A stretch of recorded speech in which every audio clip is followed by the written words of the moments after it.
Hey guys, GhazzyTV here with another Path of Exile video, and we just got an announcement post from Path of Exile saying what to expect over the coming months.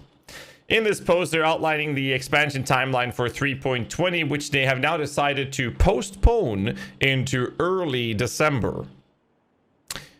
Now, when it comes to early December League launch, I think this is a really good decision in general. The reason for this is because the schedule they've had with league launches has been rather wonky ever since they decided to postpone their league start once Cyberpunk 2077 came out. So I think that this is going to be good, and they're talking about releasing the league in the ballpark of about 2 weeks before Christmas so that the holidays won't be interrupted. And I think this is a really good and sound decision. Me as a gamer, I'm very happy about this.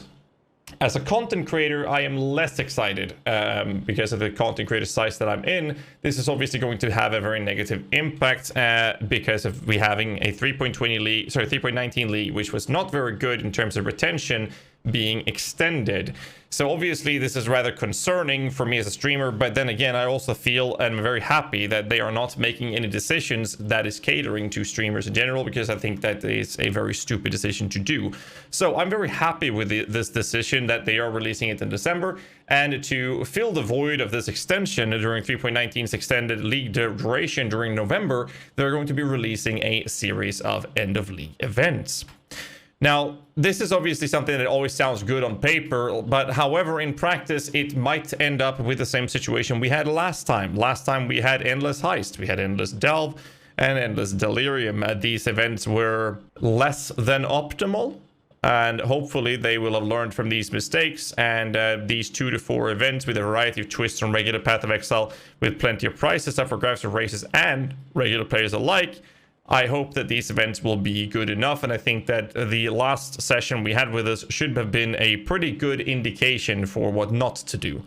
So I'm actually very happy with it, with this decision, and I think that GGG are not given enough credit for things they do that are good. And one thing GGG does very well is, for the most part, listening to general feedback when it comes to enjoyment of things. Now, we're going to see what they're going to do for 3.20 when it comes to the things we didn't enjoy in 3.19, which I'm hoping, and I'm very excited to see the changes that they're planning to deliver for us with this topic in mind, that they're actually listening to us.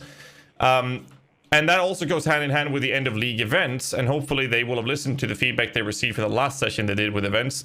So I'm actually expecting these events to be very enjoyable, and hopefully they'll bring a lot more players back to playing again for these events, because these burst short event sessions have always been very enjoyable for me to play. So I'm actually excited for this as well. But I did want to make a video talking about it, because in this post they're also talking about the balanced manifesto in the lead up to 3.20. We'll be sharing a series of balanced manifestos. Typically, we share one manifesto that covers as much of the balance change as possible without spoiling the announcement stream. And this time around, they're going to be sharing more topics in advance than usual. And I think that's a very healthy way of approaching it, considering the negative feedback and criticism they've been receiving for 3.19. And even some of them reveal portions of the live stream in the interest of trying to provide better communication and transparency. Again, like I mentioned, they've listened to the community and heard us talk about these things and what we feel about it. And they're making an effort to make sure that we feel that they're actually listening to them and making changes accordingly. In this case, the change that I'm referring to specifically is the way they are communicating the manifestos to us.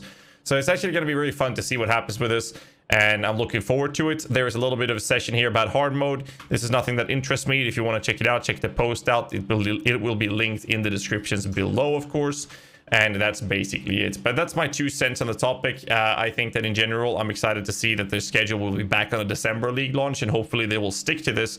And we also have to mention that it is rather smart business-wise, because of the Dragonflight World of Warcraft launch is happening on 28th of November. The only problem I see with that is that normally they will have raid releases for World of Warcraft. Usually comes about 1 or 2 weeks after the game is launched. So maybe it will collide with that, hopefully not, because the raid launches in WoW comes on Tuesdays or Wednesdays. It did happen in Wrath of Lich King on a Thursday, whereas league launches for Path of Exile happens on a Friday. So hopefully it won't collide with that for those of you that are going to play Dragonflight. I'm excited about this December league. And that's basically all I wanted to tackle in this video. I want to know what you guys feel about them delaying the league into December, if that's a good or bad thing. Do you guys like that they're releasing it on the holidays again like they used to? And what are you guys concerns or hyped about when it comes to the end of league events? So let me know in the comments below. Don't forget to hit the like button, subscribe for more content. I'll see you guys in the next one. Till then, stay safe, keep rocking.